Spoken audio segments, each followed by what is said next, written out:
കഴിഞ്ഞില്ലേ? അത് നമുക്ക് അഭിമാനിക്കുവാൻ വകയല്ലേ? നല്ല വാർഡ് മെമ്പർ നമുക്കുള്ളത് സന്തോഷമല്ലേ?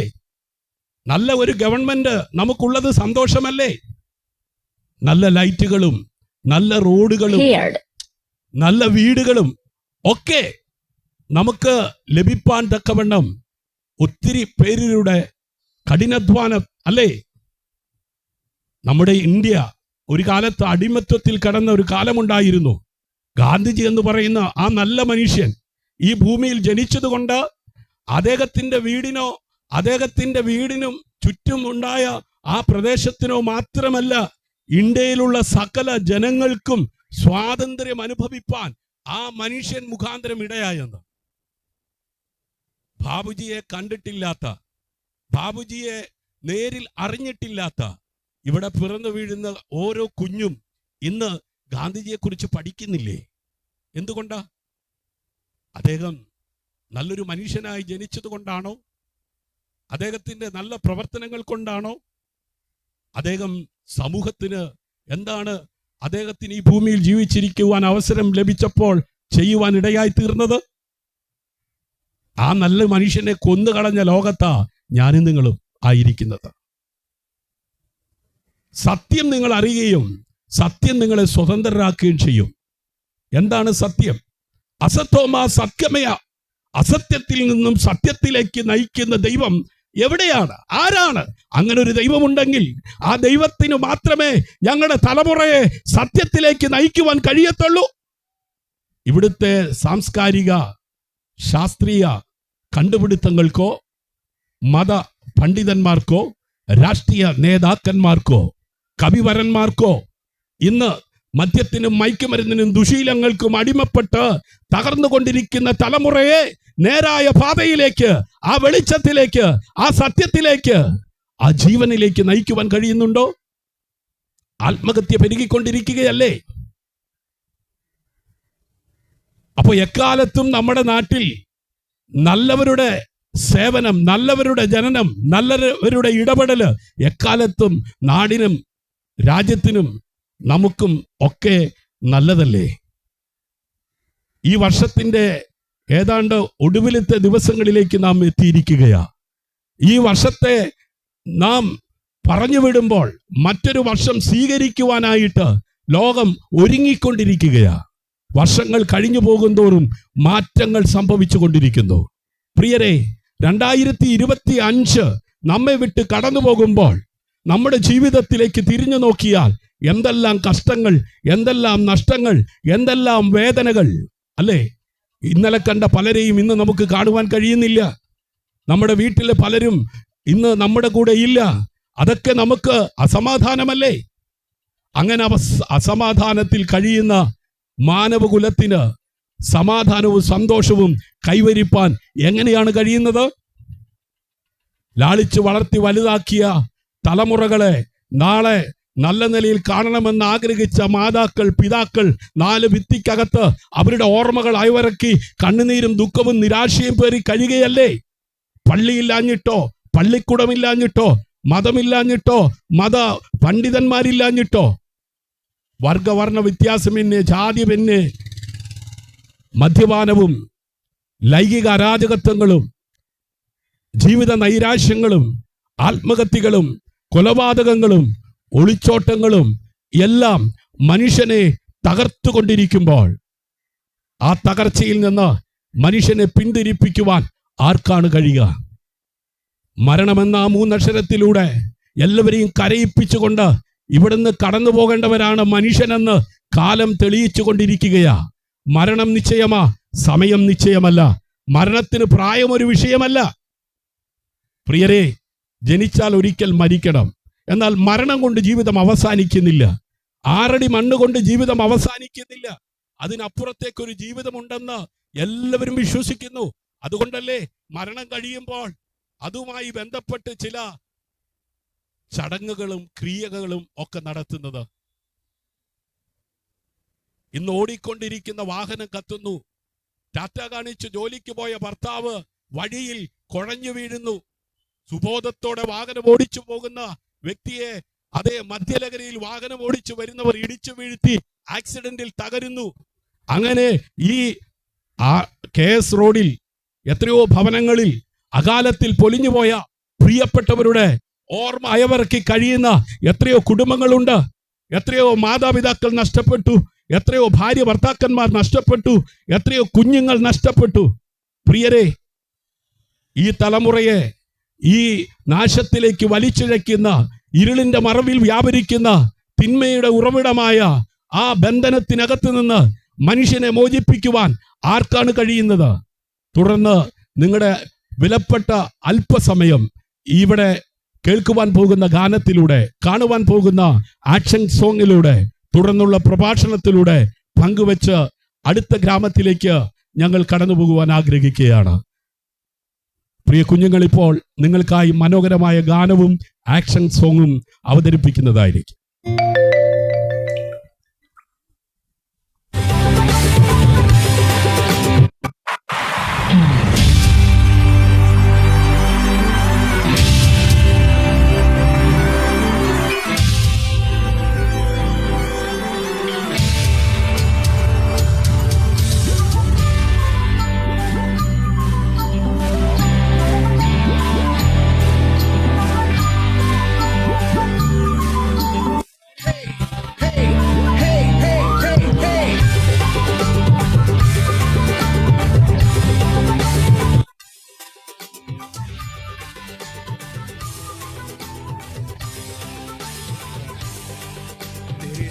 साथ हम तो चलते रहे, तेरा हाथ हाथ हम तो थामे रहे। साथ साथ हम तो चलते रहे, तेरा हाथ हाथ हम तो थामे रहे। चाहे जहां भी हम जाएंगे, यीशु का नाम हम ले जाएंगे। हम सब एक होकर बोलेंगे, खुशियों से शोर मचा देंगे। हंगामा होवे, जश्न मनाए, यीशु मसीह की जय गाए। हंगामा होवे, जश्न मनाए, यीशु मसीह की जय गाए।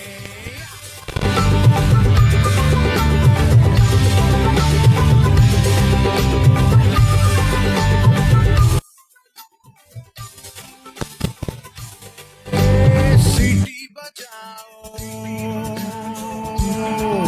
और ताली बजाओ, अरे झूमो और नाचो और आवाज उठाओ।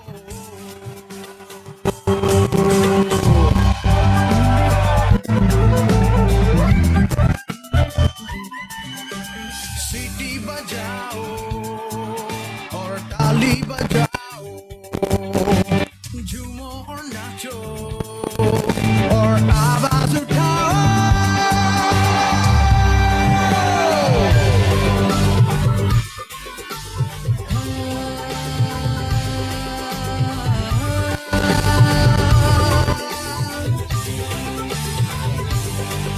तेरे मंदिर में हम आते रहे, तेरी जय जयकार हम करते रहे।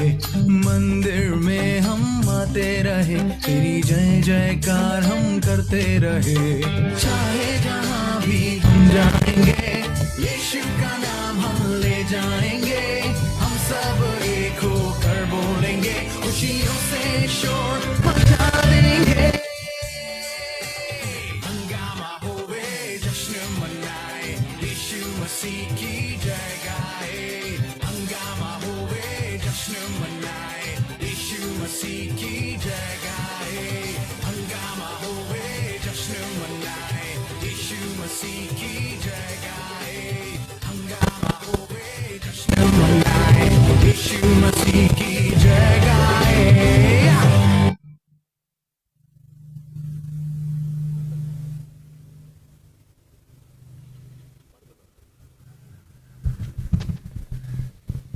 Disconnected. പ്രിയരെ, ഇന്ന് ഞങ്ങൾ നിൽക്കുന്നത് KS റോഡ് എന്ന ഈ ഗ്രാമത്തിലാണ് എന്ന് ഞങ്ങൾക്ക് വ്യക്തമായി അറിയുവാൻ സാധിക്കുന്നു. ഈ റോഡ് അരികിൽ നിന്നുകൊണ്ട് ഈ സന്ദേശം ഈ ദേശത്തോട് അറിയിക്കുവാൻ ഞങ്ങൾക്ക് ഇടയാകുന്നതിൽ അതിയായ സന്തോഷമുണ്ട്. ഇത് വെറും ഒരു റോഡല്ല. ഈ റോഡിന് നമ്മോട് പറയുവാൻ ഒത്തിരി ചരിത്രങ്ങളുണ്ട്. ഒരുപാട് ജീവിതങ്ങൾ ഈ റോഡിലൂടെ സഞ്ചരിച്ചിട്ടുണ്ട്. വണ്ടികൾ പോകുന്നു, മനുഷ്യർ അങ്ങോട്ടും ഇങ്ങോട്ടും യാത്ര ചെയ്യുന്നു, വ്യാപാരികൾ വ്യാപാരം നടത്തുന്നു. ഓരോരുത്തരും ഓരോരോ ലക്ഷ്യത്തിലേക്ക് ഓടിക്കൊണ്ടിരിക്കുകയാണ്. പക്ഷേ ഈ ഓട്ടത്തിനിടയിൽ ഒരു ചോദ്യം നിങ്ങളോട് ചോദിക്കുവാൻ ഞാൻ താല്പര്യപ്പെടുകയാണ്. ജീവിതം എവിടേക്കാണ് പോകുന്നത്? നമ്മൾ ഇത്രയും തിരക്കിൽ ഒരിക്കലെങ്കിലും ഈ ചോദ്യം ചോദിച്ചിട്ടുണ്ടോ? പ്രിയരെ, ജീവിതത്തിന്റെ രണ്ട് അറ്റം കൂട്ടിമുട്ടിക്കുവാൻ നെട്ടോളം ഓടിക്കൊണ്ടിരിക്കുന്ന തിരക്കിനിടയിൽ തകർന്നുകൊണ്ടിരിക്കുന്ന കുടുംബങ്ങൾ, തലമുറകൾ. അടുത്ത വീട്ടിൽ എന്തെങ്കിലും സംഭവിച്ചാൽ അത് എന്നെ ബാധിക്കുന്ന കാര്യമല്ല എന്ന് പറഞ്ഞ് ഇന്ന് മാറി ആർക്കും ഇരിക്കുവാൻ പറ്റാത്ത ഒരു കാലഘട്ടത്തിൽ കൂടെയാണ് ഞാൻ നിങ്ങൾ കടന്നുപോയിക്കൊണ്ടിരിക്കുന്നത്.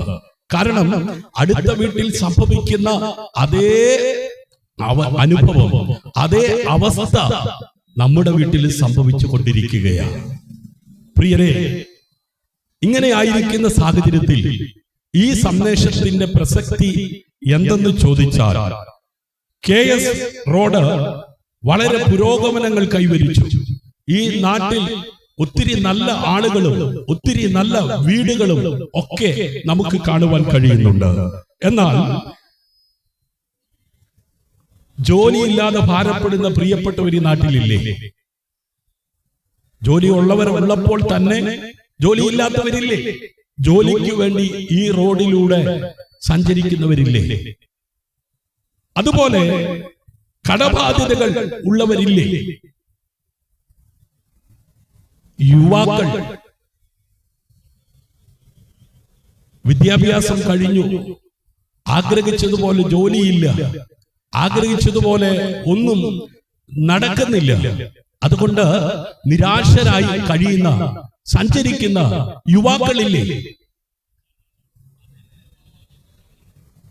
കുടുംബങ്ങൾക്കകത്ത് സമ്മർദ്ദങ്ങൾ കൂടിക്കൊണ്ടിരിക്കുകയല്ലേ? ഈ അടുത്ത ദിവസം ഒരു ബർത്ത്ഡേ ദിവസം ഒരു പിതാവ് തന്റെ മകന് വില കൂടിയ ബൈക്ക് വാങ്ങിച്ചു കൊടുത്തു. അതുപോരാ, ആഡംബര കാറ് വാങ്ങി തരണമെന്ന് ആവശ്യപ്പെട്ട് പിതാവിന് അത് നൽകി കൊടുക്കുവാൻ കഴിയാതായപ്പോൾ ആ കുടുംബത്തിനകത്ത് വാക്ക് തർക്കമുണ്ടായി. ഒടുവിൽ ഏദനിൽ ആദാമിന്റെയും ഹവ്വയുടെയും ജീവിതത്തിൽ കൊലപാതക കൃത്യത്തിന് സാക്ഷികളായി തീരേണ്ടി വന്നതുപോലെ ആ ഭവനം സ്വന്തം പിതാവ് കമ്പിപ്പാര കൊണ്ട് ആ മകന്റെ തലക്കടിച്ച് ആ മകൻ എന്നേക്കുമായി ലോകത്തിൽ നിന്നും മാറ്റപ്പെട്ട ആ സംഭവം നാം കേട്ടില്ലേ, നാം കണ്ടില്ലേ? അതിന്റെ വേദന, അതിന്റെ ദുഃഖം മാറുന്നതിന് മുമ്പ് അഡ്വക്കറ്റായി നാളെ അനേകരുടെ പ്രശ്നങ്ങളെ പരിഹരിക്കേണ്ട നിയമ വിദ്യാർത്ഥി സാമ്പത്തികമായ ചില വിഷയങ്ങൾ കുടുംബത്തിലുണ്ടായപ്പോൾ ലാളിച്ചു വളർത്തിയ പിതാവിനെയും നൊന്തു പ്രസവിച്ച മാതാവിനെയും അറവശാലയിൽ മൃഗത്തെ അറക്കുന്നത് പോലെ അതേ തകർത്ത് കളഞ്ഞ ആ വാർത്ത നമ്മൾ വായിച്ചില്ലേ, കേട്ടില്ലേ, കണ്ടില്ലേ? അതിനടുത്ത ദിവസം ഭാര്യയും മകളും വീട്ടിലില്ലാതിരിക്കുമ്പോൾ ലൈംഗിക തൊഴിലാളിയായ ഒരു സ്ത്രീയെ ഇരുളിന്റെ മറവിൽ കൂട്ടിക്കൊണ്ടുവന്ന് ചോദിച്ച പണം കൊടുക്കുവാൻ കഴിയാതെ വന്നപ്പോൾ കൊന്നു തള്ളിയ ചരിത്രം. എന്തിന്? പാലക്കാടിന്റെ മണ്ണിൽ 6 വയസ്സുള്ള ഒരു ആൺകുഞ്ഞ് ജ്യേഷ്ഠ സഹോദരനുമായി പിണങ്ങി ചില മണിക്കൂറുകൾ കഴിഞ്ഞപ്പോൾ ആ കുഞ്ഞിന്റെ ആ ബോഡി കുളത്തിൽ പൊങ്ങിക്കിടക്കുന്നു. നോക്കിക്കേ, മനുഷ്യന്റെ സ്വസ്ഥത നഷ്ടപ്പെട്ടുകൊണ്ടിരിക്കുന്നു. അനുദിനം വർദ്ധിച്ചു വരുന്ന ഈ അക്രമസക്തമായ നമ്മുടെ നാടിൽ നമ്മുടെ തലമുറയെ എങ്ങനെ നേരായ പാതയിലേക്ക് തിരിക്കുവാൻ കഴിയും? ഇന്ന് കമ്പ്യൂട്ടർ യുഗത്തിലൂടെ നാം ഓടിക്കൊണ്ടിരിക്കുകയാണ്. കാളവണ്ടി യുഗത്തിൽ നിന്ന് ഇന്ന് കമ്പ്യൂട്ടർ യുഗത്തിൽ എത്തിയിരിക്കുന്ന നമ്മുടെ തലമുറ മൊബൈൽ ഇല്ലാത്ത ഒരു വീട് പോലും ഇല്ല. മൊബൈലിന്റെ ഉപയോഗം കൊണ്ട് ഇന്ന് പരസ്പരം ആർക്കും കാണുവാനോ സംസാരിക്കാനോ സമയമില്ല. പണ്ടൊക്കെ ഇല്ലന്റ് വാങ്ങി എന്തെങ്കിലും കാര്യങ്ങൾ അറിയിക്കണമെങ്കിൽ അത് പോസ്റ്റ് ഓഫീസിൽ നമ്മള് എത്തിച്ച് അത് പോസ്റ്റ് വഴി നമ്മുടെ വീട്ടിലെത്തി നമ്മളത് വായിച്ച് അങ്ങനെയായിരുന്നു കാര്യങ്ങൾ അറിയുന്നത്. എന്നാൽ ഇന്ന് അതേ നിമിഷങ്ങൾ കൊണ്ട് അതേ മെസ്സേജുകൾ കൈമാറിക്കൊണ്ടിരിക്കുന്നു, അല്ലേ? അങ്ങനെ മനുഷ്യൻ വേഗത്തിൽ ഓടിക്കൊണ്ടിരിക്കുമ്പോൾ അവന്റെ ഓട്ടത്തിൽ അവൻ തകർന്നുകൊണ്ടിരിക്കുകയാണ്. ഞാൻ നേരത്തെ ഓർപ്പിച്ചതുപോലെ ജനനമെന്ന 3 അക്ഷരത്തിലൂടെ എല്ലാവരെയും കുടുകുടാ ചിരിപ്പിച്ചുകൊണ്ട് ഈ ഭൂമിയിൽ പിറന്നു വീഴുന്ന മനുഷ്യൻ അതേ മരണമെന്ന 3 അക്ഷരത്തിലൂടെ എല്ലാവരെയും കരയിപ്പിച്ചുകൊണ്ട് ഇവിടുന്ന് കടന്നു പോകേണ്ടവരാണെന്നുള്ള യാഥാർത്ഥ്യം നമുക്കെല്ലാവർക്കും അറിയാം. എന്നാൽ മരണം കൊണ്ട് ജീവിതം അവസാനിക്കുന്നില്ല, അതിനപ്പുറത്തൊരു ജീവിതമുണ്ട്. ഇത് കേൾക്കുമ്പോൾ ചിലർ ചോദിക്കും, അത് നിങ്ങൾക്ക് എങ്ങനെ അറിയാം? പ്രിയരെ, ഇന്ന് ഞാനും നിങ്ങളും ഈ ഭൂമിയിലേക്ക് ജനിക്കുന്നതിന് മുമ്പ് ഞാനും നിങ്ങളും ആയിരുന്ന ഒരു ഇടമുണ്ട്. അതാണ് നമ്മുടെ മാതാവിന്റെ ഗർഭാശയം. ആ ഗർഭപാത്രത്തിൽ ഞാനും നിങ്ങൾ കിടന്നപ്പോൾ ഇങ്ങനെ ഒരു ലോകമുണ്ടെന്ന് നമുക്ക് ആർക്കെങ്കിലും അറിയാൻ സാധിക്കുമായിരുന്നു? ഒരിക്കലുമില്ലായിരുന്നു. എന്നാൽ നമ്മെ ഉദരത്തിൽ അതെ 9 മാസവും 9 വിനായികയും കൊണ്ടു നടന്ന ആ മാതാവിനറിയാം ഇങ്ങനൊരു ലോകമുണ്ടെന്ന്. ഈ ലോകത്തേക്ക് എന്റെ ഉദരത്തിൽ കിടക്കുന്ന തലമുറ പിറന്നു വീഴുവാൻ പോകുകയാണ്. ഞാൻ കാണുന്ന ലോകം, ഞാൻ സഞ്ചരിക്കുന്ന ലോകം ഉദരത്തിൽ കിടക്കുന്ന എന്റെ തലമുറ കാണാൻ പോകുകയാണ്. ഇതുപോലെ ഈ ഭൂമിയിൽ ഉലക മഹാന്മാർ നിരവധി പേർ ഇവിടെ ജനിച്ചിട്ടുണ്ട്. അവരിൽ എടുത്തു പറയത്തക്ക വിധത്തിലുള്ള 1-2 പേരുകൾ നമുക്കറിയാം. ഗാന്ധിജി, ഞാൻ ഓർപ്പിച്ചില്ലേ, അദ്ദേഹത്തിന്റെ ജീവിതം കൊണ്ട് ഇന്ത്യ സ്വതന്ത്ര ഇന്ത്യയായി മാറുവാനിടയായി. ശ്രീനാരായണ ഗുരുജി ഒരിക്കൽ ഇങ്ങനെ പറഞ്ഞല്ലേ, മതമേതായാലും മനുഷ്യൻ നന്നായാൽ മതി. ഒരു ജാതി, ഒരു മതം, ഒരു ദൈവം എന്ന ചിന്ത മനുഷ്യന് നൽകി ഇവിടെ നിന്ന് വിടവാങ്ങിപ്പോയ ആ നല്ല മനുഷ്യൻ ഇന്ന് അന്ത്യവിശ്രമം കൊള്ളുന്ന ശവകുടീരമുണ്ട്. ഗാന്ധിജി മരിച്ചതല്ല, ഗാന്ധിജിയെ കൊന്നുകളഞ്ഞതാണ്. അദ്ദേഹവും അന്ത്യവിശ്രമം കൊള്ളുന്ന സമാധി ഈ ഭൂമിയിലുണ്ട്. എന്നാൽ ഞാൻ ഇവിടെ പറയുവാൻ പോകുന്ന സന്ദേശം, നമ്മെ പോലെ ഈ ഭൂമിയിൽ ജനിച്ച് വളർത്തപ്പെട്ട അനേകരുടെ അതേ സേവനങ്ങൾ കൊണ്ട് നമുക്ക് നല്ല വിദ്യാലയങ്ങൾ ഉണ്ടായി, നമുക്ക് നല്ല റോഡുകൾ ഉണ്ടായി, നമുക്ക് നല്ല ഇലക്ട്രിസിറ്റി ഉണ്ടായി, നമുക്ക് നല്ല വീടുകൾ ഉണ്ടായി. ഇതൊക്കെ നമുക്കുണ്ടെങ്കിലും ഇതൊക്കെ അനുഭവിക്കുന്ന മനുഷ്യന് ഇന്ന് സ്വസ്ഥതയില്ല, സമാധാനമില്ല, സന്തോഷമില്ല. ഭാര്യയുണ്ടെങ്കിലും ഭർത്താവുണ്ടെങ്കിലും മക്കളുണ്ടെങ്കിലും അപ്പനുണ്ടെങ്കിലും അമ്മയുണ്ടെങ്കിലും സ്വസ്ഥതയില്ലാതെ കഴിയുന്ന എത്രയോ പ്രിയപ്പെട്ടവര് നമ്മുടെ ചുറ്റുപാടുമുണ്ട്. ഈ സാഹചര്യത്തിൽ ഇന്നേക്ക് 2025 വർഷങ്ങൾക്കപ്പുറം ലോകത്തിന്റെ മധ്യസ്ഥാനമായ പാലസ്തീനായി ഒരുവൻ ജനിക്കുകയുണ്ടായി. അവന്റെ പേര് യേശു എന്നാണ്. യേശുവിന്റെ ജനനത്തിന് എന്താണ് പ്രത്യേകത? ഈ മാസത്തിന്റെ പ്രത്യേകത ഞാൻ പറയാതെ നിങ്ങൾക്ക് എല്ലാവർക്കും അറിയാം. ദേവാലയങ്ങളിലും വീടുകളിലും കടകളിലും ഒക്കെ സ്റ്റാറുകൾ അതേ നമുക്ക് കാണുവാൻ കഴിഞ്ഞു.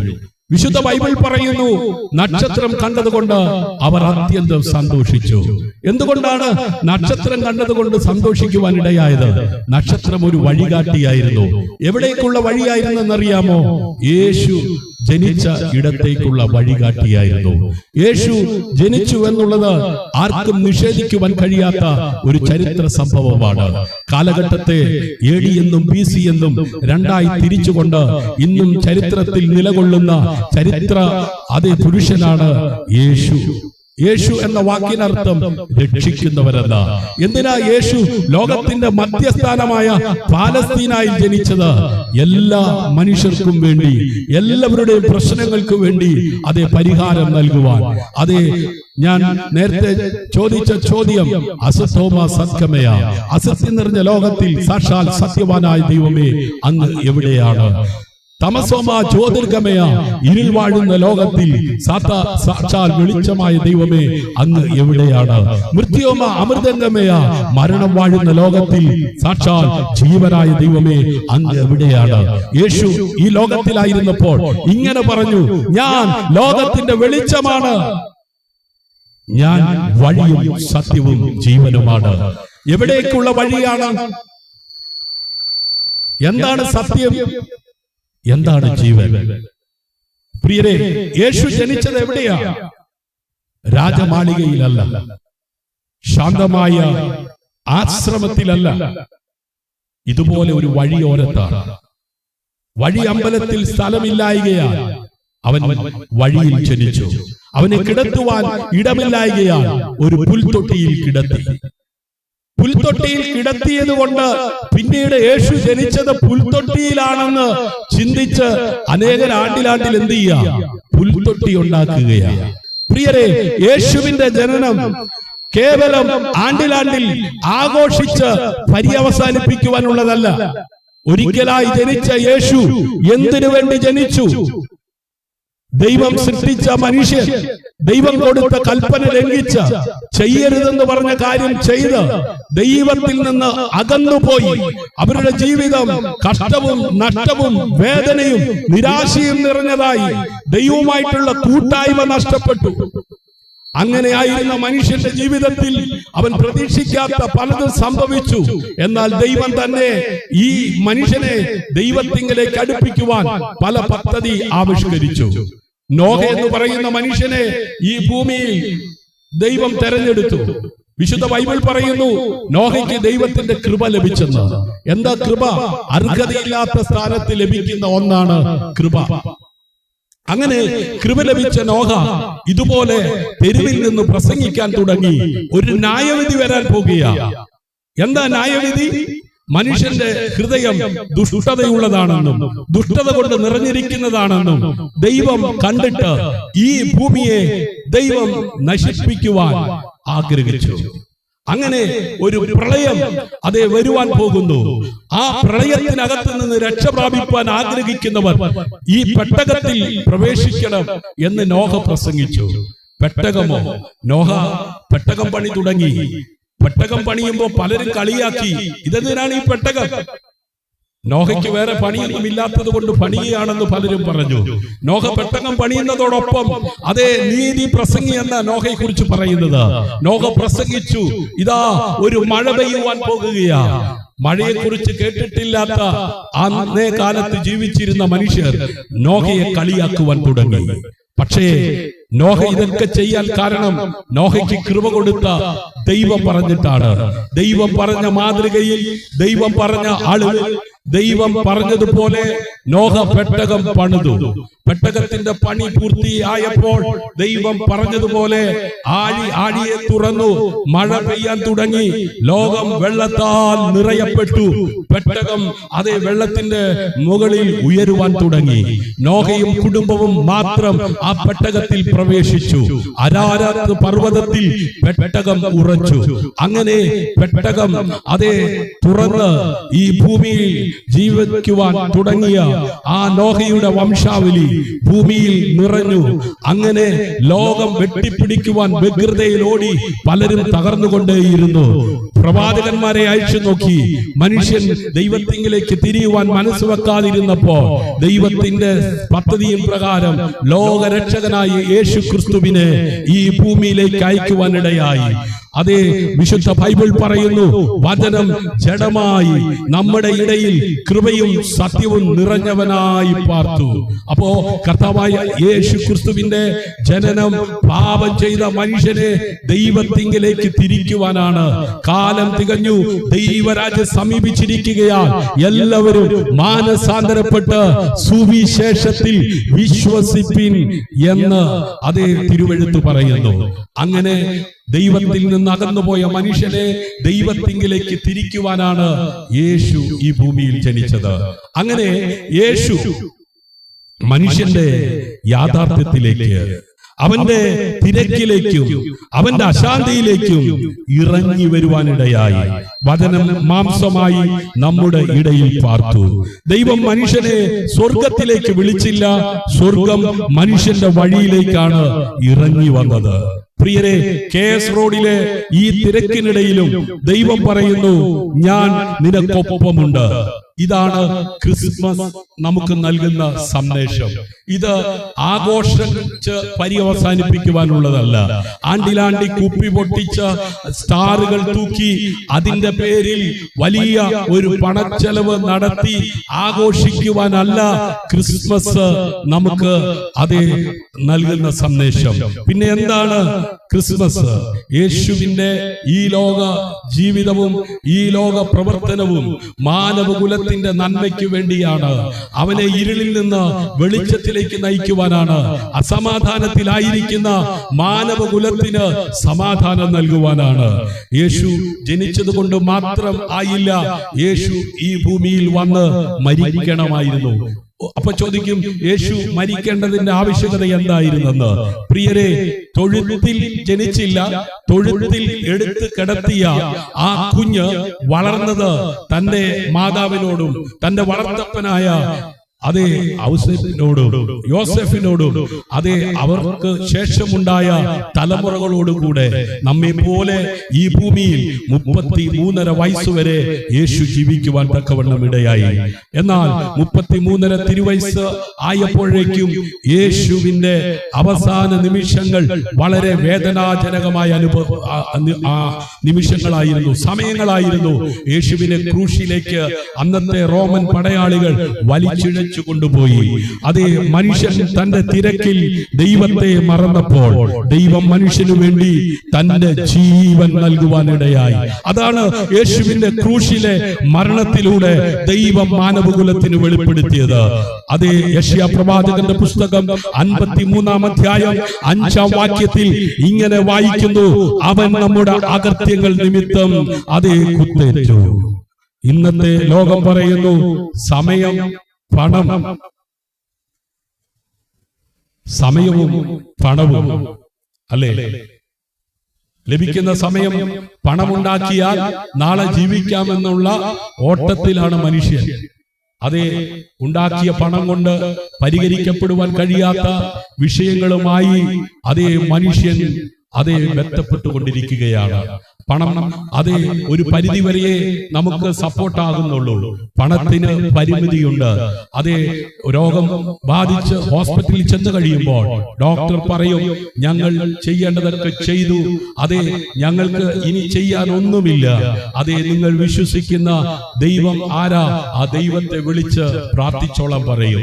അപ്പോ പണത്തിന് പരിമിതിയുണ്ട്. എന്നാൽ പരിമിതിയില്ലാതെ നമ്മെ സഹായിക്കാൻ കഴിയുന്ന, നമ്മുടെ പ്രശ്നങ്ങൾ പരിഹരിക്കുവാൻ കഴിയുന്ന ഒരു ദൈവമുണ്ടെന്ന് ഈ ഭൂമിയിൽ വെളിപ്പെടുത്തുവാൻ ഇവിടേക്ക് ഇറങ്ങി വന്ന യേശുവിന്റെ ക്രൂശിലെ മരണത്തിലൂടെ നമ്മുടെ പാപത്തിന് പരിഹാരം അതേ ഉണ്ടാകുകയാണ്. അതേ പണം കൊണ്ട് പരിഹരിക്കുവാൻ കഴിയത്തില്ല, ബലം കൊണ്ട് കഴിയത്തില്ല. അതേ വിശ്വസിക്കുന്നവർക്ക് വേണ്ടി വ്യാപരിക്കുന്ന ദൈവശക്തി. അതേ ഇന്ന് അസമാധാനത്തിൽ ആയിരിക്കുന്ന മാതാപിതാക്കളെ, നിങ്ങളുടെ തലമുറകളെ മദ്യത്തിനും പൈശാചികമായ സ്വഭാവ പാപത്തിനും അടിമയാക്കി വെച്ചിരിക്കുന്ന തിന്മയുടെ ബന്ധനത്തിൽ നിന്ന് അവരെ മോചിപ്പിക്കുവാൻ ഇവിടുത്തെ ഒരു ശക്തിക്കും ഒരു വ്യക്തിക്കും കഴിയാതായിരിക്കുമ്പോൾ അഖിലാണ്ടത്തെ സൃഷ്ടിച്ച സൃഷ്ടാവാം ദൈവം ഈ ഭൂമിയിലേക്ക് അയച്ച യേശു ക്രിസ്തുവിൽ വിശ്വസിക്കുന്നവരുടെ മേൽ വ്യാപരിക്കുന്ന ദൈവശക്തിയാൽ അവർ സ്വതന്ത്രരാകും. അതുകൊണ്ട് വചനം പറയുന്നത് സത്യം നിങ്ങൾ അറിയുകയും സത്യം നിങ്ങളെ സ്വതന്ത്രരാക്കുകയും ചെയ്യുമെന്ന്. യേശുവിന്റെ രക്തം സകല പാപവും പോക്കി നമ്മെ ശുദ്ധീകരിക്കുന്ന രക്തമാണ്. അതുകൊണ്ട് യേശുവിന്റെ രക്തത്തിന്റെ വില എന്തെന്ന് തിരിച്ചറിയുവാൻ അതേ സാധിക്കും. ഒരു കാലത്ത് മദ്യത്തിനും മയക്കുമരുന്നിനും ദുശീലങ്ങൾക്കും അടിമപ്പെട്ട് കണ്ണൂരിന്റെ ഉരിമാർവിൽ മാതാപിതാക്കൾക്ക് ജനിച്ച ഞാൻ, നാടിനും വീടിനും അതേ സമൂഹത്തിനും തലവേദനയായിരുന്ന ഞാൻ, രോഗം അതേ മൂർജിച്ച് ഹോസ്പിറ്റലിൽ എന്റെ മാതാപിതാക്കൾ കൊണ്ടുചെന്ന് ഓപ്പറേഷന് വിധേയനായി. ഇനി ഉണരത്തില്ല, അതേ ദൈവത്തിന് മാത്രമേ ഇവനെ ഉണർത്തുവാൻ കഴിയത്തുള്ളൂ എന്ന് എന്റെ മാതാപിതാക്കളോട് പറഞ്ഞപ്പോൾ അവർ നിലവിളിച്ചു. അവരുടെ നിലവിളിക്ക് മറുപടിയാണ് ഇന്ന് ഈ KS റോഡിൽ നിന്നുകൊണ്ട് ഈ ശബ്ദത്തിൽ നിങ്ങളോട് സംസാരിക്കുവാൻ എനിക്ക് സാധിക്കുന്നത്. പ്രിയരെ, എന്റെ വിവാഹം കഴിഞ്ഞു. എല്ലാവരും ആഗ്രഹിക്കുന്നത് പോലെ മക്കൾ ഉണ്ടാകണമെന്ന് ആഗ്രഹിച്ചു. ഡോക്ടർ പറഞ്ഞു മക്കൾ ഉണ്ടാകാൻ സാധ്യതയില്ല. വർഷങ്ങൾ 1 കഴിഞ്ഞു, 2 കഴിഞ്ഞു. അതേ എന്റെ ഭാര്യയുടെ പിതാവും മാതാവും എന്നെയും എന്റെ ഭാര്യയും തൃശൂർ ജില്ലയില് അത്താണി മെഡിക്കൽ കോളേജിൽ കൊണ്ടുപോയി. ഡോക്ടർ പറഞ്ഞു ഇവന് തലമുറകൾ ഉണ്ടാകത്തില്ല. എന്റെ ഭാര്യ വീട്ടുകാർ തീരുമാനിച്ചു ഡിവേഴ്സ് ചെയ്യാം. ഇത് ഡിവേഴ്സിന്റെ കാലഘട്ടമാണല്ലോ. ഡിവേഴ്സ് കൊണ്ട് പ്രശ്നം പരിഹരിക്കപ്പെടുന്നില്ല. എന്റെ ഭാര്യ ഒരു ദൈവവിശ്വാസിയായിരുന്നത് കൊണ്ട് അവൾ പറഞ്ഞു അസാധ്യങ്ങളെ സാധ്യമാക്കുന്ന ദൈവത്തിന് തലമുറകളെ നൽകുവാൻ കഴിയും. അല്ല, തലമുറകൾ ഇല്ലെങ്കിലും അതേ ഡിവേഴ്സ് വേണ്ട, നമുക്ക് ഒരുമിച്ച് ജീവിക്കാം. അതേ ഞാൻ പറയട്ടെ, ചില ദിവസങ്ങൾ കഴിഞ്ഞു.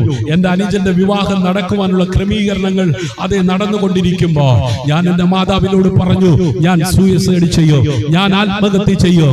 എന്തുകൊണ്ടാ ഈ വാഹനത്തിന്റെ സൈഡിൽ ഈ ബോർഡ് തൂക്കിയിട്ടിരിക്കുന്നതെന്ന് അറിയാമോ?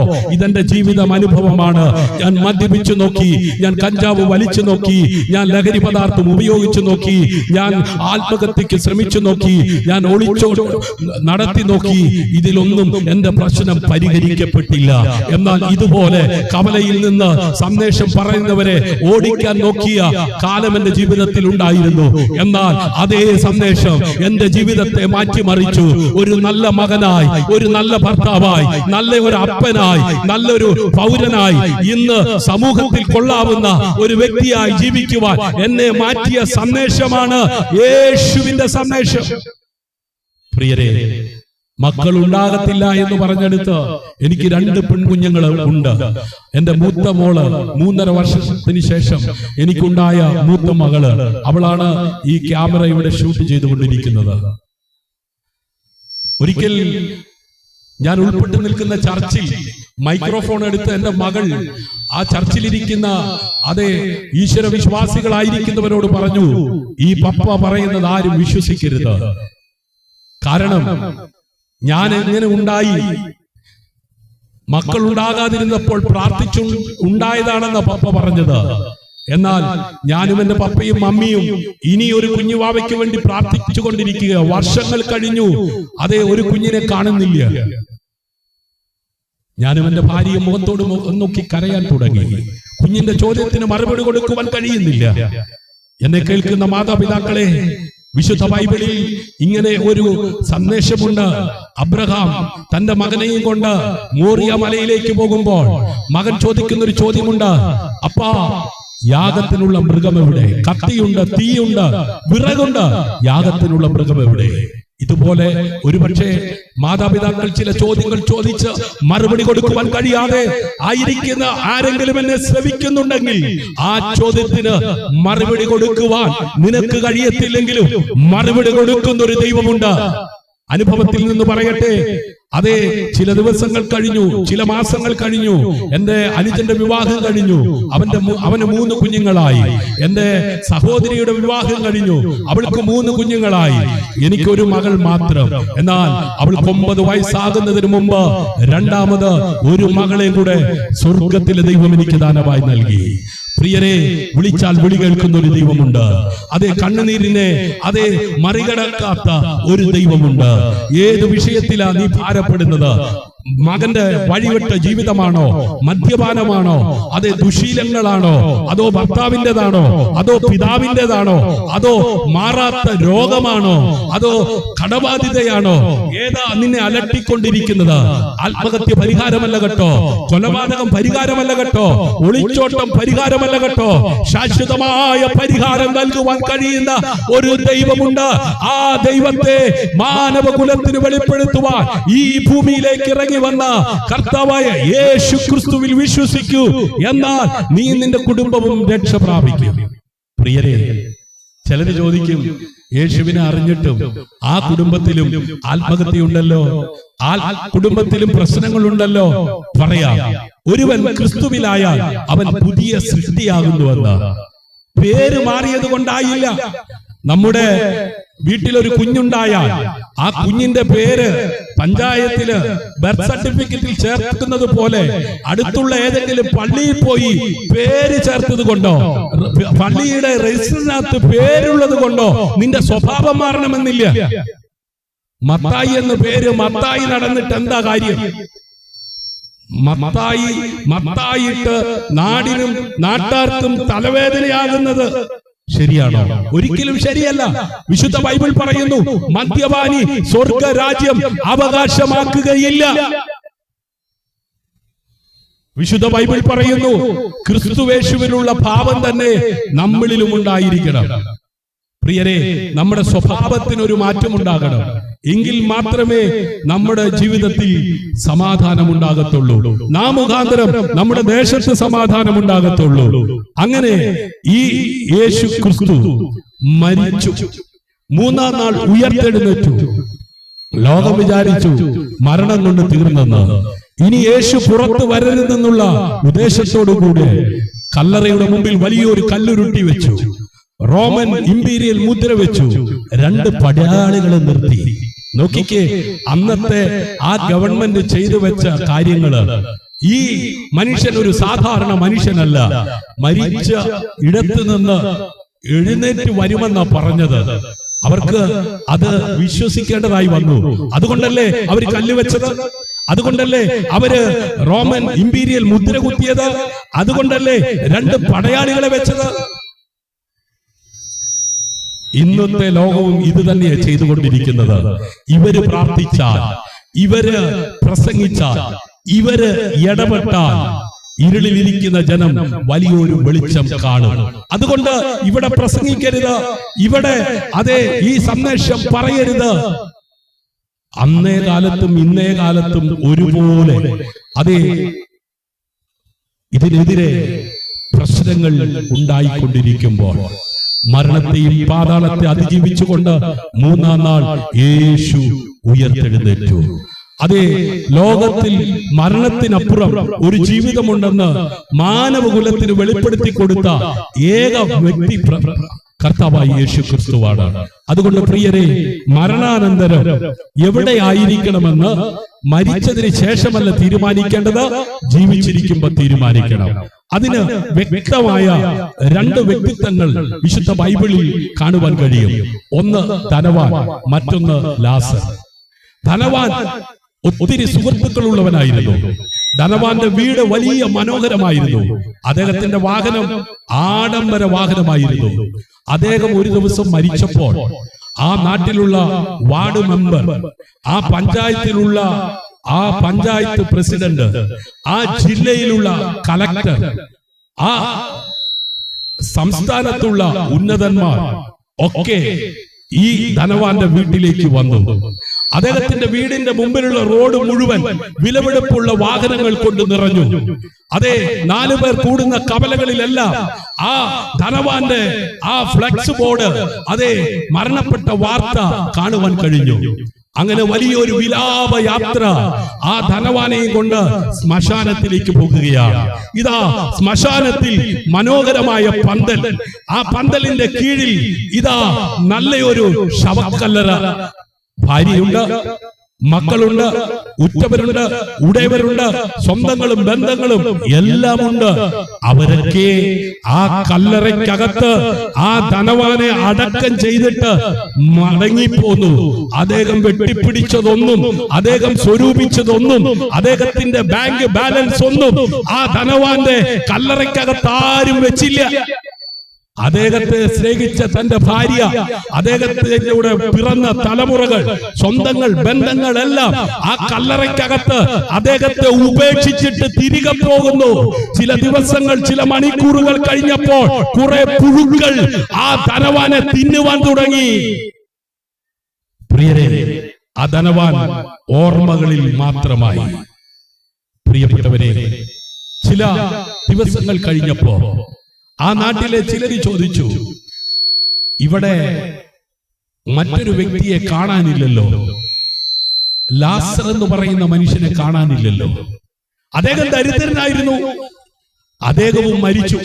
ധനവാനായതുകൊണ്ട് മരിക്കാതിരുന്നില്ല. ധനവാനും മരിച്ചു, ലാസറും മരിച്ചു. പക്ഷെ ലാസർ മരിച്ചപ്പോ വാർഡ് മെമ്പർ ചെന്നില്ല, പഞ്ചായത്ത് പ്രസിഡന്റ് ചെന്നില്ല, കളക്ടർ ചെന്നില്ല, സമൂഹത്തിലെ ഉന്നതന്മാരും ചെന്നില്ല. കാരണം അവൻ ദരിദ്രനായി പോയി. ദരിദ്രനായ പിറന്ന ഒറ്റ കാരണങ്ങൾ കൊണ്ട് പലരും അദ്ദേഹത്തെ റിജക്റ്റ് ചെയ്തു. അങ്ങനെ ആ ലാസർ മരിച്ചു എന്നുള്ളത് അധികം ആരും അറിഞ്ഞില്ലെങ്കിലും അദ്ദേഹം മരിച്ചു കേട്ടോ. ചില ദിവസങ്ങൾ കഴിഞ്ഞപ്പോ വിശുദ്ധ ബൈബിൾ പറയുന്നു, ലാസർ അബ്രഹാം പിതാവിന്റെ മടിയിൽ ഇരിക്കുകയാണ്. ധനവാനാകട്ടെ പാതാളത്തിൽ യാചന സ്ഥലത്ത് കിടക്കുകയാണ്. അവിടെ കിടന്നുകൊണ്ട് ധനവാൻ നിലവിളിക്കുകയാണ്, അബ്രഹാം പിതാവേ, കഴിയുമെങ്കിൽ ലാസറിനെ എന്റെ അരികിലേക്കൊന്ന് അയക്കണമേ. അബ്രഹാം പിതാവ് പറഞ്ഞു, ആർക്കും ഇവിടെ നിന്ന് അവിടേക്ക് വരുവാൻ കഴിയത്തില്ല, അവിടെ നിന്ന് ആർക്കും ഇവിടേക്ക് വരുവാൻ കഴിയത്തില്ല.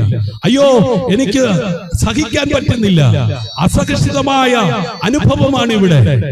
നീ ഭൂമിയിൽ സുഖിച്ച് പുളച്ച് ജീവിച്ചു, ഇവനോ പരിമിതി ഉണ്ടായിരുന്നു. അന്ന് ഈ ധനവാൻ ലാസറിനെ ഓർത്തില്ല, ലാസറിനെ പരിഗണിച്ചില്ല. ധനവാന്റെ വീട്ടിൽ എന്തെങ്കിലും ഫംഗ്ഷൻ ഉണ്ടെങ്കിൽ ലാസറിനെ വിളിക്കത്തില്ല, കാരണം അവൻ ദരിദ്രനാണ്. എന്നാൽ ഇപ്പോൾ ഈ ലാസറിനെ അരികിലേക്ക് അയക്കണമേ എന്ന് പറഞ്ഞപ്പോൾ അതേ അബ്രഹാം പറയുകയാണ്, ഭൂമിയിൽ ഈ സന്ദേശം പറയുന്ന അനേകരുണ്ട്. ധനവാൻ പറയുകയാണ്, ഇവിടേക്ക് അയച്ചില്ലെങ്കിലും ലാസറിനെ ഒന്ന് ഭൂമിയിലേക്ക് അയക്കണം. കാരണം എന്റെ പ്രിയപ്പെട്ടവരെല്ലാം, എന്റെ മാതാപിതാക്കൾ, എന്റെ സഹോദരങ്ങൾ, എന്റെ ഭാര്യ, എന്റെ മക്കൾ, എന്റെ കൂടപ്പിറപ്പ് എല്ലാം എന്നെ പോലെ ജീവിക്കുകയാ. അവരും മരിച്ചാൽ ഈ പാതാളത്തിലെത്തും. ഇവിടെ അവരെത്തരുത്, അവര് സ്വർഗത്തിലേക്ക് പോകണം. അതുകൊണ്ട് ഇവിടേക്ക് എന്നെ അയച്ചില്ലെങ്കിലും, ഇവിടേക്ക് ലാസറിനെ അയച്ചില്ലെങ്കിലും എന്റെ പ്രിയപ്പെട്ടവരായിരിക്കുന്ന ഭൂമിയിലേക്ക് അയക്കണം. അബ്രഹാം പിതാവ് പറഞ്ഞു, ഇവിടുന്ന് ആർക്കും അവിടേക്ക് പോകുവാൻ കഴിയത്തില്ല. ഈ സന്ദേശം പറയുന്ന അനേകര് അവിടെയുണ്ട്, അവരത് കേൾക്കുവാൻ തയ്യാറാകട്ടെ. പ്രിയപ്പെട്ടവരെ, ജീവനോടിരിക്കുമ്പോൾ നാം അറിയേണ്ട സത്യമുണ്ട്. ഈ സത്യം നമ്മെ സ്വതന്ത്രമാക്കുന്നതാണ്. ഇന്ന് ഏത് മേഖലകളിലാണ് നീ ബന്ധിക്കപ്പെട്ടിരിക്കുന്നത്, ഏത് വിഷയത്തിനകത്താണ് നീ കുടുങ്ങിക്കിടക്കുന്നത്, അതിനകത്ത് നിന്ന് നിന്നെ സ്വതന്ത്രനാക്കുവാനാണ് യേശു ഈ ഭൂമിയിലേക്ക് വന്നത്. പ്രിയപ്പെട്ടവരെ, യേശു ഈ ഭൂമിയിൽ ജനിച്ചതും, യേശു ഈ ഭൂമിയിൽ വളർന്നതും, യേശു മരിച്ചതും, യേശു ഉയർത്തെഴുന്നേറ്റതും ആർക്കു വേണ്ടി എന്നറിയാമോ? എനിക്കും നിങ്ങൾക്കും വേണ്ടിയാണ്. യേശു ഒരു മതസ്ഥാപകനല്ല. യേശു ഒരു കൂട്ടം ആളുകൾക്ക് വേണ്ടി മാത്രമല്ല ഈ ഭൂമിയിൽ ജനിച്ചത്, മാനവകുലത്തിനു വേണ്ടിയാ. പ്രിയരെ, ഏതെങ്കിലും വിഷയത്തിനകത്ത് ഉത്തരം കിട്ടാതെ മാനസികമായി തകർന്നിരിക്കുന്ന വ്യക്തിയാണെങ്കിൽ യേശു നിന്നെ വിളിക്കുകയാണ്. യേശു നിന്നെ വിളിക്കുകയാണ്. ആ വിളി കേട്ട് നിന്റെ ഹൃദയം യേശുവിന് വേണ്ടി തുറന്നു കൊടുക്കുവാൻ തയ്യാറാണെങ്കിൽ യേശു നിന്റെ ഹൃദയത്തിലേക്ക് വരും. ആ യേശു ഈ ലോകം നൽകാത്ത സമാധാനം, സന്തോഷം നൽകുവാൻ ഇടയായിത്തീരും. പ്രിയപ്പെട്ടവരെ, അങ്ങനെ യേശുവിന് വേണ്ടി ഹൃദയം കൊടുത്ത ഒരു കൂട്ടം ആളുകൾ യേശുവിന്റെ കൂടെ അനുഗമിച്ചു.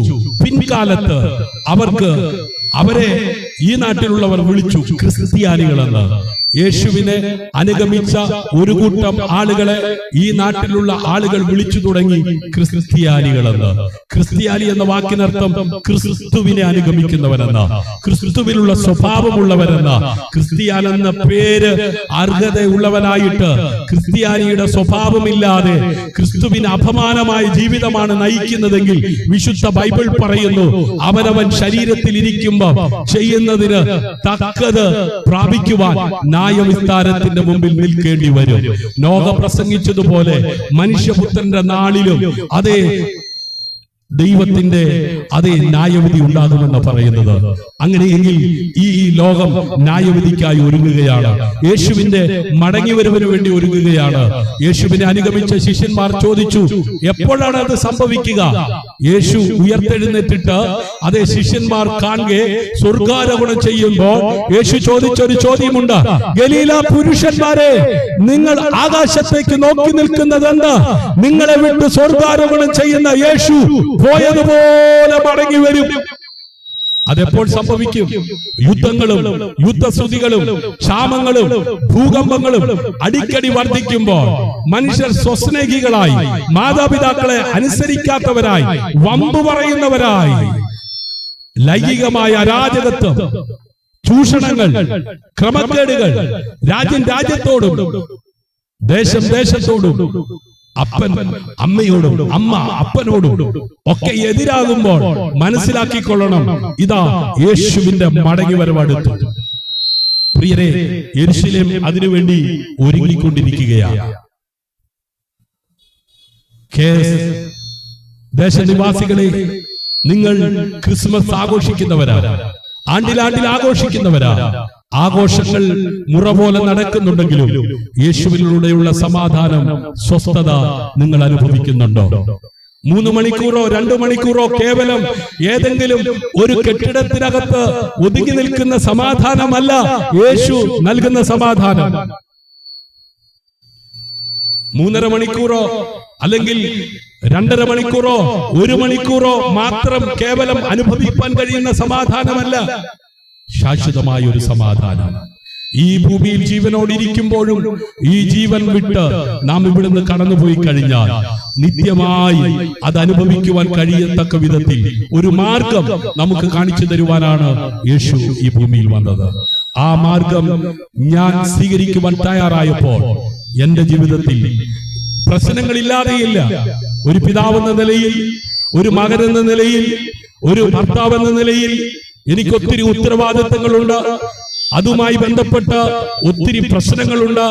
ആ പ്രശ്നങ്ങൾക്കൊന്നും എന്നെ അസ്വസ്ഥനാക്കി തകർക്കാൻ കഴിയാതെ ഇന്നും ആമേൻ സമാധാനത്തോടെ ജീവിക്കുവാൻ കഴിയുന്നത് അതെ ഈ ലോകം നൽകാത്ത സമാധാനം ദൈവം എനിക്ക് നൽകുന്നത് കൊണ്ടാണ്.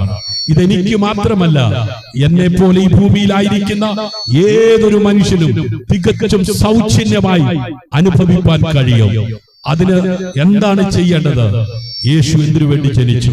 യേശു ജനിച്ചത് കൊണ്ട് എന്താണ് മാനവകുലത്തിനുണ്ടായ നേട്ടം? ഇങ്ങനെയുള്ള കാര്യങ്ങളെ കുറിച്ച് മനസ്സിലാക്കി നാം ജീവിക്കുവാൻ തയ്യാറാകുമ്പോൾ ആ സമാധാനം നമുക്ക് ലഭ്യമാകുവാൻ ഇടയാകും. ഇതെന്റെ ജീവിത അനുഭവമാണ്. ഇതെന്നിൽ മാത്രം ഒതുക്കി നിർത്താതെ എന്നെ സ്നേഹിച്ച, എനിക്ക് വേണ്ടി ക്രൂശിൽ യാഗമായി തീർന്ന് ഇവിടെ നിന്ന് ഉയർത്തെഴുന്നേറ്റ് പോയ യേശു ഇങ്ങനെ പറഞ്ഞു, നിങ്ങൾ ഭൂലോകത്തേക്കെയും പോയി സകല സൃഷ്ടികളോടും സുവിശേഷം പ്രസംഗിക്കണം. എന്താ സുവിശേഷം? യേശുവിനെ കുറിച്ചുള്ള സന്ദേശമാണ്. ഞാൻ എന്റെ വാക്കുകൾ ഇവിടെ അവസാനിപ്പിക്കുന്നു. എന്തിനു വേണ്ടിയാണ് ഈ തെരുവിൽ നിന്നുകൊണ്ട് ഈ ഉച്ചഭാഷിണിയിലൂടെ ഈ സന്ദേശം നൽകിയതെന്ന് ചോദിച്ചാൽ ഒറ്റ കാര്യമേ ഉള്ളൂ, ഒറ്റ ലക്ഷ്യമേ ഉള്ളൂ. ജീവിതം അഭിനയിച്ച് തീർക്കേണ്ടതല്ല, അത് അനുഭവിച്ച് തീർക്കേണ്ടതാ. ചാലക്കുടിക്കാരൻ കലാഭവൻ മണിയെ കുറിച്ച് നിങ്ങൾക്ക് എല്ലാവർക്കും അറിയാം. അദ്ദേഹത്തിന്റെ ചിരി കൊണ്ടും അദ്ദേഹത്തിന്റെ അഭിനയം കൊണ്ടും അനേകരെ സന്തോഷിപ്പിച്ചിട്ടുണ്ട്. ഒത്തിരി ട്രോഫികൾ വാങ്ങി അല്ലേ? എന്നാൽ ഇന്ന് ആ കുടുംബത്തിന്റെ അവസ്ഥ ഒന്ന് ചിന്തിച്ചേ. പിതാവ് നഷ്ടപ്പെട്ട ഒരു തലമുറയുടെ വേദന എന്തെന്ന് ആ കലാഭവൻ മണിയുടെ മകളോട് ചോദിച്ചാ പറയില്ലേ? അച്ഛനെ കണ്ട് കൊതി തീർന്നില്ല, അച്ഛ എന്ന് വിളിച്ച് കൊതി തീർന്നില്ല. അച്ഛന്റെ അഭിനയം, അച്ഛന്റെ ചിരി ലോകത്തിൽ അനേകർക്ക് സന്തോഷമായിരുന്നു. എന്നാൽ അച്ഛന്റെ മരണം എക്കാലത്തും ഞങ്ങളെ കരയിച്ചു കൊണ്ടിരിക്കുകയാ. ആ കണ്ണുനീരിനെ തുടയ്ക്കുവാൻ ട്രോഫിക്ക് കഴിയുമോ? അദ്ദേഹത്തിന്റെ അഭിനയം കണ്ട വ്യക്തികൾക്ക് കഴിയുമോ? അദ്ദേഹത്തിന്റെ ചിരി കണ്ട് സന്തോഷിച്ചവർക്ക് കഴിയുമോ? അദ്ദേഹത്തിന്റെ പാട്ട് കേട്ടവർക്ക് കഴിയുമോ? ഭർത്താവ് നഷ്ടപ്പെട്ട ഒരു ഭാര്യയുടെ വേദന ആ കലാഭവൻ മണിയുടെ വീട്ടിൽ ചെന്ന് ചോദിച്ച പറയില്ലേ? അപ്പൊ ജീവിതം അഭിനയിച്ചു തീർക്കേണ്ടതല്ല, അത് അനുഭവിച്ചു തീർക്കേണ്ടതാ. ജീവിതത്തിന്റെ അനുഭവങ്ങൾ നമ്മെ ലക്ഷ്യത്തിലേക്ക് എത്തിക്കുവാനിടയാകും. ഈ കഷ്ടത, ഈ വേദന, ഈ പട്ടിണി, ഈ ബുദ്ധിമുട്ട്, ഈ ഒറ്റപ്പെടൽ എന്തിനെന്ന് ചോദിച്ച് ഒടുവിൽ ആത്മഹത്യ ചെയ്യുന്നവരില്ലേ? ഈ പ്രശ്നത്തിന് കാരണം അപ്പനാണ്, ഈ പ്രശ്നത്തിന് കാരണം അമ്മയാണ്, ഈ പ്രശ്നത്തിന് കാരണം ഭാര്യയാണ്, ഈ പ്രശ്നത്തിന് കാരണം ഭർത്താവാണ്, ഈ പ്രശ്നത്തിന് കാരണം മക്കളാണ്, അല്ലെങ്കിൽ അയൽപക്കംകാരാണെന്ന് പറഞ്ഞ് കൊല ചെയ്യുന്നവരില്ലേ? കൊല കൊണ്ട് പ്രശ്നം പരിഹരിക്കപ്പെടുന്നുണ്ടോ? അപ്പോ പ്രശ്നത്തെ മറികടക്കുവാൻ അതേ കുറുക്കുവഴി തേടുന്നവർ മറ്റൊരു പ്രശ്നത്തിലേക്ക് കാലെടുത്ത് വെക്കുകയാണ്. അങ്ങനെ ജീവിതം നരകതുല്യമായി ജീവിച്ച് 6 അടി മണ്ണുകൊണ്ട് അവസാനിപ്പിച്ച് നിത്യമായി നരകത്തിലേക്ക് പോകുവാനല്ല ദൈവം തന്റെ സ്വരൂപത്തിൽ തേജസ്സും ബഹുമാനവും കൊടുത്ത് മനുഷ്യനെ സൃഷ്ടിച്ചത്. തന്നോടൊപ്പം നിത്യകാലം വാഴുവാനാണ്. ആ നല്ല ആ കുടുംബത്തിലേക്ക് ഈ നാട്ടിലെ എല്ലാവരെയും സ്വാഗതം ചെയ്തുകൊണ്ട് ഞാൻ എന്റെ സന്ദേശം ഇവിടെ അവസാനിപ്പിക്കുകയാണ്. ദൈവവുമായിട്ടുള്ള അടുത്ത ബന്ധം ആർക്കെങ്കിലും വേണമെന്ന് ആഗ്രഹമുണ്ടെങ്കിൽ അതേ സ്നേഹതീരം പ്രയർ ഫാമിലി എന്ന് യൂട്യൂബിലോ ഫേസ്ബുക്കിലോ ഗൂഗിളിലോ സെർച്ച് ചെയ്താൽ ഞങ്ങളെ നിങ്ങൾക്ക് കോണ്ടാക്ട് ചെയ്യാനുള്ള നമ്പറുകൾ കിട്ടും. നിങ്ങളുടെ വിഷയങ്ങൾ എന്തുമാകട്ടെ, പ്രാർത്ഥന നിങ്ങൾക്ക് ആവശ്യമെങ്കിൽ, ദൈവിക കാര്യങ്ങളുമായി കൂടുതൽ അറിയുവാൻ ആഗ്രഹമുണ്ടെങ്കിൽ നിങ്ങൾ എവിടെയും പോകുവാൻ ഞങ്ങൾ നിങ്ങളോട് ആവശ്യപ്പെടുന്നില്ല. ഇന്ന് നിങ്ങളുടെ കയ്യിലിരിക്കുന്ന സ്മാർട്ട് ഫോണിൽ നിങ്ങൾ അതേ സെർച്ച് ചെയ്താൽ നിങ്ങൾക്ക് സ്നേഹതീരം പ്രയർ ഫാമിലി, സ്നേഹിക്കുന്ന ഒരു ദൈവമുണ്ട്. എന്നെ സ്നേഹിക്കാൻ ആരുമില്ല, എന്നെ കരുതുവാൻ ആരുമില്ല, എന്നെ ആശ്വസിപ്പിക്കുവാൻ ആരുമില്ല എന്ന് തേങ്ങുന്ന ഒരു ഹൃദയമാണെങ്കിൽ നിങ്ങളെ സ്നേഹിക്കുന്ന ഒരു ദൈവമുണ്ട്. 24 മണിക്കൂറും അവൈലബിൾ ആണ്. നിങ്ങൾക്ക് ഞങ്ങളെ വിളിക്കാം. നിങ്ങളുടെ പ്രശ്നം എന്തുമാകട്ടെ, നമുക്ക് ഒരുമിച്ച് സർവേശ്വരനായ ദൈവത്തോട് പ്രാർത്ഥിക്കാം. ദൈവം നിങ്ങൾക്ക് സമാധാനം നൽകും, ദൈവം നിങ്ങൾക്ക് സന്തോഷം നൽകും, ദൈവം നിങ്ങൾക്ക് സമൃദ്ധി നൽകും. ഇപ്പോൾ എന്റെ ഭാര്യ ഈ ദേശത്തിനു വേണ്ടി നിങ്ങൾക്ക് വേണ്ടി പ്രാർത്ഥിക്കുന്നതായിരിക്കും. ഹല്ലേലൂയ. സ്തോത്രം സ്തോത്രം സ്തോത്രം സ്തോത്രം. പരിശുദ്ധനായ ദൈവമേ, സ്വർഗീയ പിതാവേ, അനുഗ്രഹമായ നല്ല സമയത്തിനാണ് നന്ദിയോട് സ്തുതിക്കുന്നു. സ്തോത്രം വൈകിയ സമയത്ത് കർത്താവേ ഞങ്ങളുടെ പാദപത്തിലേക്ക് അടുത്തുകൊണ്ട് സ്വർഗത്തിലെ വലിയ ദൈവത്തോട് സഹായിച്ചാൽ നന്ദിയോട് സ്തുതിക്കുന്നു. സ്തോത്രം ചെയ്യുന്ന കർത്താവേ, ദേശത്തോർത്ത് പ്രാർത്ഥന, ദേശത്ത് വലിയ പ്രവൃത്തി ചെയ്തെടുക്കുമാറാണ് പ്രാർത്ഥി ശബ്ദതലത്തിലൂടെ ദേശത്തോട് സംസാരിച്ചല്ലോ കർത്താവേ. ലുദിയുടെ ഹൃദയം തുറന്ന ദൈവം ഈ രാത്രികാലം ഓരോരുള്ളത്തോടെ സംസാരിക്കണമെന്ന് അവരോട് പ്രാർത്ഥിക്കുന്നു. മദ്യത്തിനും മയക്കുമരുന്നിനും അടിമയായിരിക്കും പ്രിയ സഹോദരന്മാരും കുഞ്ഞുങ്ങളൊക്കെ ഉണ്ടല്ലോ, അവരെല്ലാം ഓർക്കുന്ന കർത്താവെ, സമാധാനമില്ലാത്തവരെ സമാധാനം കർത്താവെ അവർക്ക് പകർന്നു കൊടുക്കണമേ എന്ന് പ്രാർത്ഥിക്കുന്നു. തലമുറകളില്ലാതെ ഭാരപ്പെടുന്ന വ്യക്തികളുണ്ടല്ലോ കർത്താവെ, തലമുറകളില്ലാത്തവർ തലമുറകളെ കൊടുത്ത് മാനിക്കണമേ, അനുഗ്രഹിക്കുമാറാണമേ എന്നോർത്തോട് പ്രാർത്ഥിക്കുന്നു കർത്താവെ. ദൈവമേ, പുറത്ത് പറയാൻ കഴിയാത്ത കർത്താവെ, അനേക വിഷയങ്ങളുമായി ഭാവത്തിൻ്റെ ഉള്ളിൽ കർത്താവ് ഞെരുങ്ങിയിരിക്കുന്ന അവസ്ഥകളിലായിരിക്കും പ്രിയപ്പെട്ടവരുണ്ടല്ലോ കർത്താവെ. അവരവസ്ഥകൾ സ്വർഗം അറിയുന്നല്ലോ കർത്താവെ. അല്ലല്ലോ സ്വന്തമായി കർത്താവെ ദൈവമേ ഭവനമില്ലാതെ കർത്താവ് കടഭാരത്താൽ കർത്താവ് സാമ്പത്തികമായി ബുദ്ധിമുട്ട് അനുഭവിക്കുന്ന പ്രിയപ്പെട്ടവരുണ്ടല്ലോ കർത്താവ്. ഇതെല്ലാം ഓർക്കുന്ന കർത്താവെ. ജോലിയില്ലാതെ ഭാരപ്പെടുന്നവർക്കായി പ്രാർത്ഥി. അങ്ങനെ വിവിധ വിഷയത്തിന്മേലെ ഭാരപ്പെടുന്ന ഓരോ വ്യക്തികളെ ഓർത്ത് പ്രാർത്ഥിക്കുന്നു. ദേശത്തെ ഓർത്ത് പ്രാർത്ഥിക്കുന്നു. ദേശത്തിന് വലിയ പ്രവൃത്തികൾ ചെയ്തെടുക്കണമേ പ്രാർത്ഥിക്കുന്നു കർത്താവെ. അധ്വാനിക്കുന്ന ഭാരം ചുമക്കുന്നവരുമായുള്ളവരെ എല്ലാവരും എൻ്റെ അടുക്കൽ നിന്ന് വരുവിൻ. ആ വചനത്തിന് പ്രകാരം കർത്താവെ, പകൽ മൊത്തം അധ്വാനിച്ചിട്ടും കർത്താവെ ഒന്നുമില്ലാതെ ശൂന്യമായി പോകുന്ന അവസ്ഥകൾ സ്വർഗം അറിയുന്നു. അങ്ങനെയുള്ള വ്യക്തികളെല്ലാം ഓർക്കുന്നു കർത്താവെ. ദേശത്തെ കൂടി ഏൽപ്പിച്ച് പ്രാർത്ഥിക്കുന്നു. അവിടുത്തെ പ്രാർത്ഥനായ സ്തോത്രം യേശുവിൻ നാമത്തിൽ തന്നെ. ആമേൻ.